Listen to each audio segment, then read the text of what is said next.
Oh, hi guys! Good afternoon! Welcome to our mini vlog. So today's video is samahan niyo ako magluto ng lunch ng mga alaga ko. So, sisimplehan lang natin yung lunch nila kasi hindi naman sila mahilig kumain ng kanin. So, normally kapag nagluluto ako, once a day lang ako may kumakain ng kanin o either lunch or dinner. So, wala yung mga amo ko.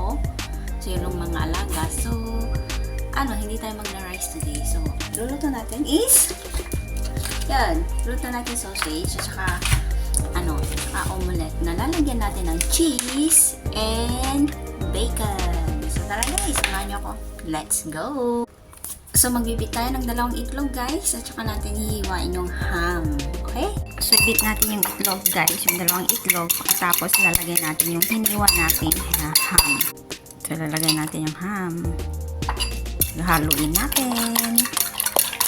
At saka lalagyan din natin ng cheese, yung cheddar cheese, para masarap siya. So, hihiwain din natin siya guys sa maliliit na cubes yung yung cheese natin.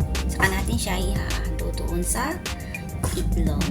So, ganyan yung cheese natin guys. Saka natin siya ihalo doon sa may scrambled egg natin. Maglalagay tayo ng konting asin. Yun. At saka pepper.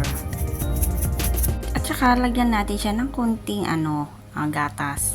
Yun. So, lulutuin na natin siya guys. Priprito na natin siya. Mag-heat tayo ng oil guys. So, yun guys. Luto na yung natin, yung omelette natin. So, medyo siya. Kasi mas gusto nila yung crispy. So, yun. Kaya medyo siya. Parang sunog siya. Pero masarap.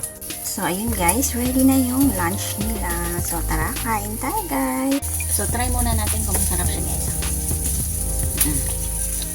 Masarap siya. Kain tayo guys. Thanks for watching. Salamat.